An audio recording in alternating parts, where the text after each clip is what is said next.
Don't forget to like and subscribe to stay up to date and help the channel grow. We really appreciate you spending some time with us today. And now, on with the show.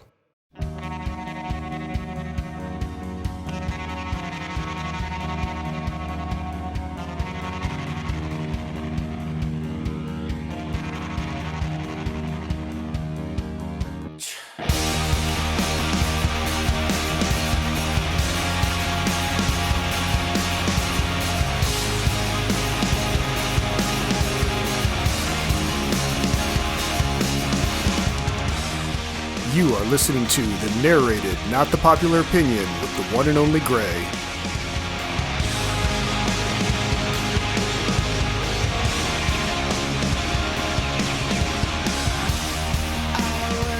Greetings, opinion nerds. It is I, the one they call Gray, and today we're going to re-examine the re-examination of an 80s icon with director Michael Mann's movie adaptation of Miami Vice on this episode of Don't Look Back, coming up right now.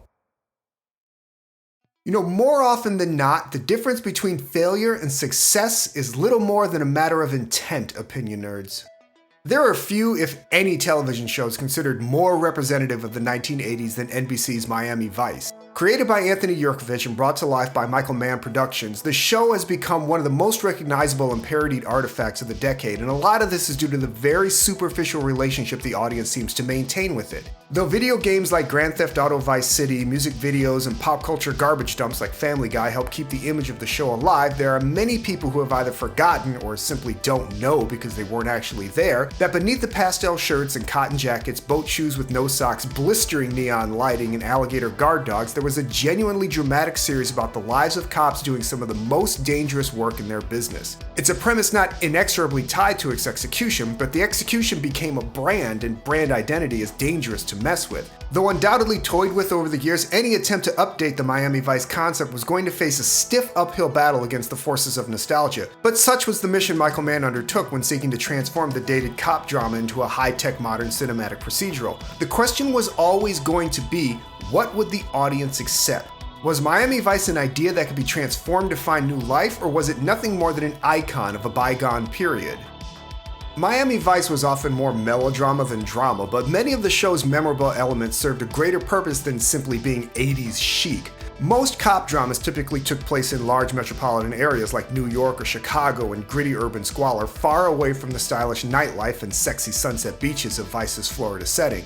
For the cops of Vice, Don Johnson's Sonny Crockett and Philip Michael Thomas's Ricardo Tubbs, the snappy fashion, flashy cars, and go-fast boats were more than just stylish affectations. They were the uniform and accoutrement of the criminal underworld the two detectives could wear to blend in on their seemingly never-ending undercover mission.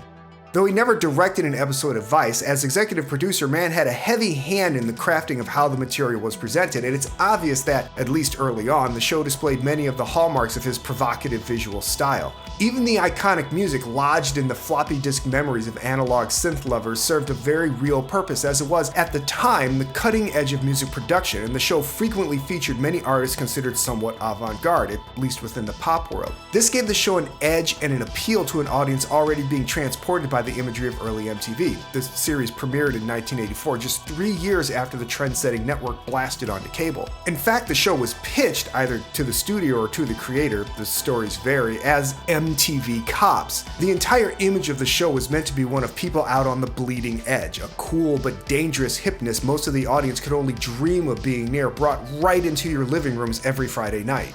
Fans of 80s kitsch sometimes forget that shows like Miami Vice and Dynasty, though seen as time capsules now, weren't trying to be kitschy when they were created. Though attempting to present a stylized or heightened reality, they were, for all intents, a reflection of the world that existed at the time. The idea wasn't to be a conscious snapshot attempting to capture the essence of a period, but to be contemporary to the worlds they were reflecting, either that of the ridiculously wealthy or the criminally minded. Had Miami Vice been created with the same hip and edgy intentions in the early 2000s, it would have looked and sounded like the early 2000s. Let it never be misunderstood that there is premise and then there is execution. And while any specific execution can become a source of nostalgia for many, the premise can always be revisited and reinterpreted, stripping away the superficial aspects of the previous execution and approaching the material afresh.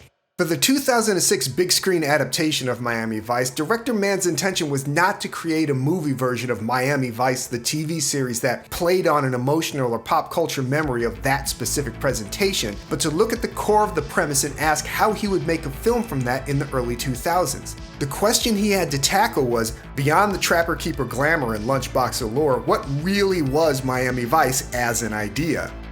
Being chiefly responsible for many of the stylistic elements that became embedded in the memory of the show, it's interesting that Mann's approach to the film would be so very different. When the filmmaker left the show after the second season and Dick Wolf of Law & Order fame took over, the series lost much of the cutting-edge style and tone Mann had created, causing it to fumble in the ratings as it became seen as more conventional, though Wolf would go on to refine his approach to great success. One would think when conceiving the film, Mann would look at that initial style guide and, recognizing what people were drawn to about the series, use that in an attempt to recreate the elements that made the show popular. There are many reasons Mann may have opted not to follow that logic, chief among them being that to do so would be creative repetition and an attempt to recapture the magic of something that's already past. Beyond that, the difference becomes a matter of intent, not just in terms of specific storytelling goals for the movie, but between that of a TV series and a film. The goal of a series is typically to watch how the characters grow and change over a period of time as if you're living your lives alongside them, whereas the goal of a film is to create a specific experience based around a single story that begins and ends within a finite period.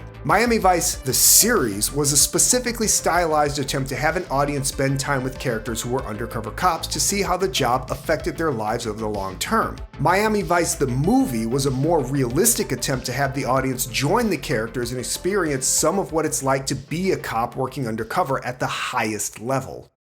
There's nothing particularly special or unique about the plot surrounding Colin Farrell's Sonny Crockett and Jamie Foxx's Ricardo Tubbs in the Miami Vice film, nor are either of them particularly uniquely drawn characters. Neither of them have any backstory that becomes relevant to the film, nor do they have any specifically personal stakes going into the plot aside from finding out who killed an associate of theirs. It isn't that we don't find out what kind of people or what kind of cops they are. The film does a pretty good job at illustrating the depth of their care for the job and each other, but unlike the show's deep dive into their histories in their lives, the movie isn't interested in the soap opera storytelling. What the movie is most interested in is the job the characters do and how they go about doing it, with less emphasis placed on how that affects their outside lives. The film picks up the characters at some unspecified time in the course of their partnership and drops the audience into their lives already underway. Do we get some character work? Sure. We see Rico and his love interest, Naomi Harris's Trudy, and their relationship will become part of the plot later on. We also get a little bit of Crockett's backstory as he relates it to Gong Li's Isabella, though to what degree of truth is impossible to know because of the nature of undercover identities. There's also the aspect of character that comes through in their performances. Character is more than just the facts of a person's past. It's expressed in how they behave and in the choices they make. A character shouldn't need to speak to tell you who they are, we just tend to like it because it's less work for us.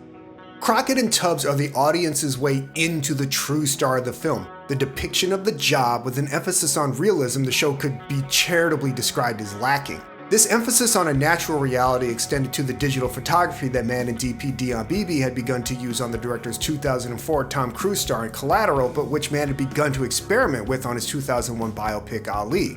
In the early 2000s, the movie industry was undergoing a period of transition as new digital technologies were beginning to look like a viable replacement for the more cumbersome and costly celluloid systems of old. But whereas filmmakers like George Lucas, an early advocate for digital who shot his 2002 and 2005 Star Wars films entirely on the format, where they were interested in how digital could be made to look filmic, Mann was embracing the iniquities of digital capture to replicate the feel of on-the-scene videographers and increase the sense of realism. The idea being that you were seeing a thing that actually happened as opposed to something that was staged. This was a crossing of narrative forms he then took into his 2009 film Public Enemies, which finally confused audiences with its seemingly anachronistic approach to the tale of 1930s bank robber John Dillinger. It was an investigation into how we visually process the idea of reality using the ubiquitous look of easily accessible digital video to challenge the perception of the line that separates the theatrical from the real. It asks the question, do we invest a greater sense of reality into a movie the further it gets from looking like a movie? How far across that line can you go before you stop being able to see which side is which? Unfortunately, the experiment didn't meet with the most favorable of results as the film landed in this uncanny valley between faux documentary and dramatic filmmaking. It's like watching an episode of Cops crossed with the real world where everyone, even the criminals, pretends there's no camera following them. A video essayist once said of the film not to try to find a coherent plot, but to look at it as a collection of vignettes, while others have called the film more of an exercise in mood or style than a story based in narrative. One could presume Mann wouldn't be thrilled to consider either approach, though it's difficult to overlook how closely style and form reflect one another in pursuit of the filmmaker's intent. If the movie were shot in a more conventional manner, it likely wouldn't have the naturalistic or realistic feel it has. It would probably look like a movie and therefore feel like a movie. At the same time, we sometimes need the psychological distance we gain from being able to tell at a glance that a movie is just a movie and not reality in order to unlock the kind of emotional investment we place in them. Supposed found footage type movies rely on an agreement with the audience that we're going to treat them as if they're real, the manner in which they're presented from photography to performance being designed to support a total commitment to this idea. Miami Vice doesn't ask for that agreement. It doesn't ask us to accept that this is real footage edited together from body cams and security cameras. Because of this, the film can be visually confusing. It's sometimes too natural in appearance to be considered a film, and yet too obviously staged to be a documentary. If the mark of an art house film is in the experimental left-of-center nature of its narrative or approach, then Miami Vice, with its $135 million budget, may just be one of the most expensive art house experiments in recent memory to fail at the box office. None of this really means much of anything if the film isn't entertaining. That's where the Ferrari's rubber really meets the road and where the conversation about the film becomes more difficult. There are a number of reasons why Miami Vice is kind of brilliant from a filmmaking perspective, but it's difficult to say that this is a movie that really cares whether or not the audience is entertained by any of it. Not only is the film unlike the Miami Vice series in virtually every way, it's also very unlike both Heat and Collateral, the two Michael Mann films it's most compared to. It's not a fun movie, and to its credit, it isn't trying to be fun in the way of something like Lethal Weapon, which would frankly have been a slow pitch to hit. It isn't trying to appeal to the nostalgia of Vice fans, and even with its technically proficient shootout at the end, it isn't trying to appeal to action movie buffs that think action films is what Mann does. It's unfair to say there are things the film lacks, as their absence isn't a matter of incompetence or oversight, but it's also easy to see how the film could have been shaped with a more conventional approach to its presentation in narrative context. Mann could have produced Vice as an action blockbuster not unlike the Bad Boys films and likely made tidy bank with franchise potential. Instead, he took a look at the series he helped make into a phenomenon and completely reversed course on it, transforming a kitschy melodrama locked to a particular time period into a high-tech art house drama. The final question has got to be, why? Mann and his production company didn't own the rights to the Miami Vice IP, that was NBC Universal at the time. A lot of different entities had to come to the table and agree to make this film, with the rights holders and distributors signing off on what was proposed and presented. Then recent TV to film adaptations like The Mod Squad in 1999, Starsky and Hutch in 2004, and The Dukes of Hazzard in 2005 hadn't exactly set the world on fire for their dedication to their individual kitsch. And we were still half a decade away from 21 Jump Street's self-aware embracing of its inherently absurd premise, and the success of 2000's Charlie's Angels being a distinct aberration not even enjoyed by its 2003 sequel.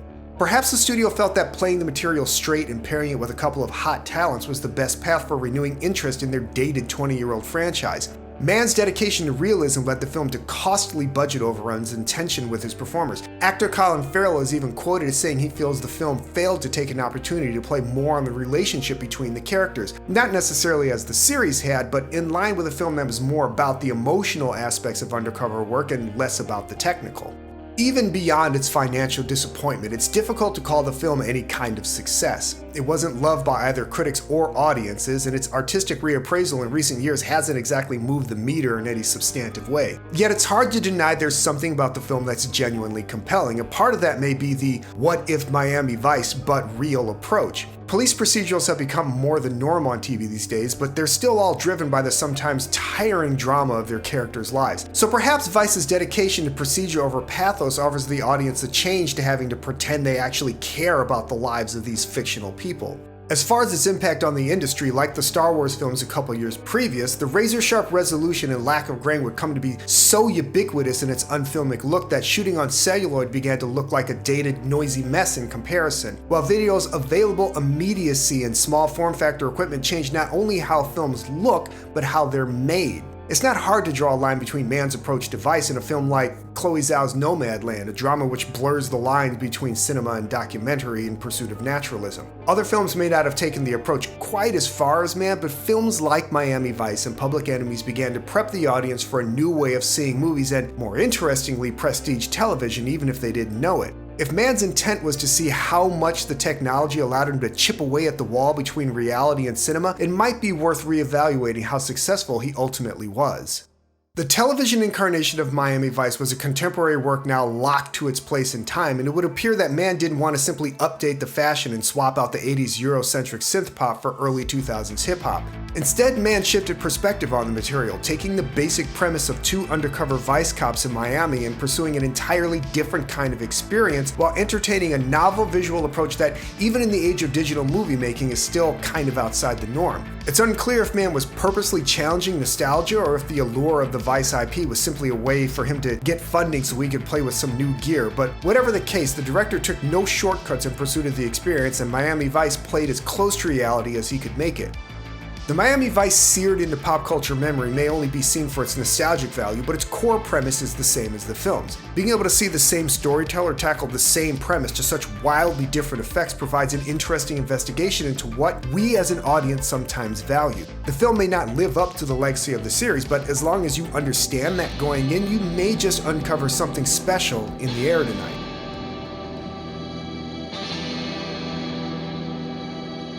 This has been the Narrated, Not the Popular Opinion. As always, I have been Gray, and if you like what you heard, you can leave a tip at our Ko-Fi page at ko-fi.com/notthepopularopinion.